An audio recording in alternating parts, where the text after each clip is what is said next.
Hey everybody, welcome back to the Comlink. I'm your host, David Collins. It's Friday, and that means it's time for your weekly Star Wars news.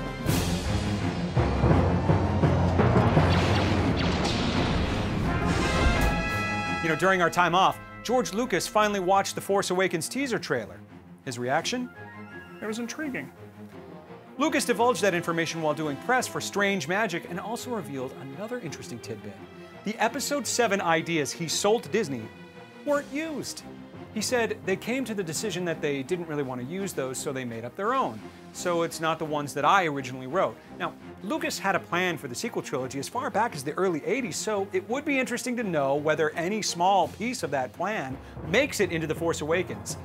God, if only we can get somebody that could read Lucas's mind. Hey, I don't suppose any of you are telepaths or anything. If so, please send us a message with your mind.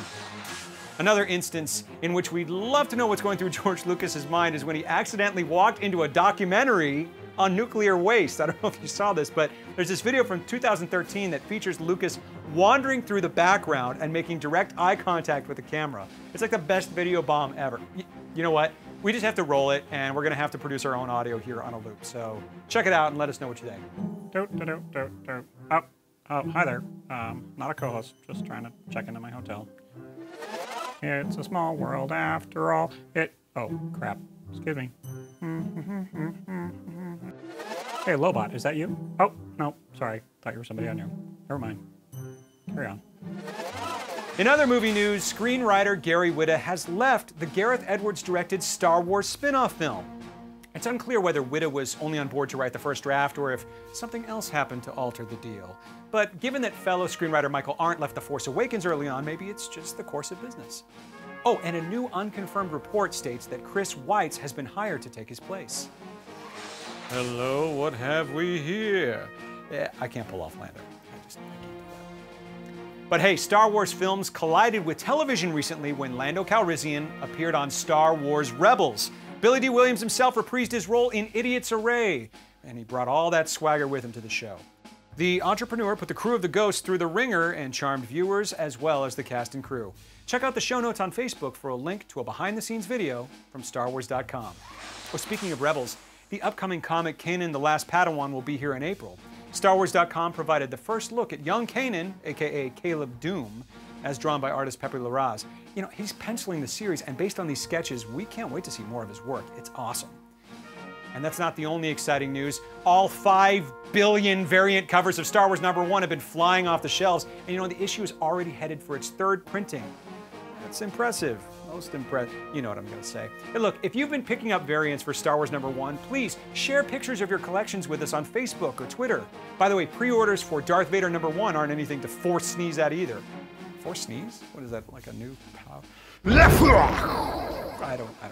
The comic will be out on February 11th and already has sold 300,000 copies. If you want to make the time fly by until Celebration and The Force Awakens, head over to GOG.com. I can't stress this strongly enough, because they snagged a handful of games from the LucasArts catalog. Yes, back in October they started that. Well, now they're expanding the lineup.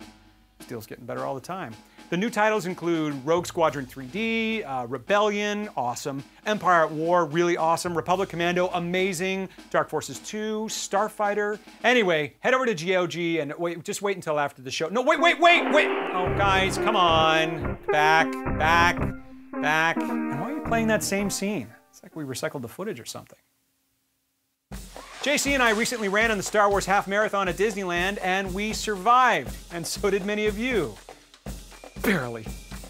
Thank the maker, our friends at Skywalking Through Neverland rolled through the 5K dressed as BB-8 droids. Hector Rios' younglings dressed as a stormtrooper and Darth Vader for the kids' races, and Danielle Mercedes Adams' daughter dressed like R2-KT. Congrats to all those who participated. I'm still very sore.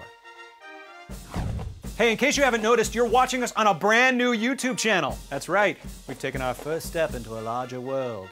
Please subscribe and stay tuned because we have a ton of new Star Wars content headed your way. Already on the network, we just launched it. We've got that great moving video. What else do we have? Darren Hayes. We've got the Star Wars Half Marathon video, plus more and more content coming your way. And as you're watching this, the crew of the Comlink is on an airplane to Seattle to go to the new opening of the costume exhibit, the Star Wars costume exhibit there, because no fan is left behind here at the Comlink. We'll be bringing you a show about that next week.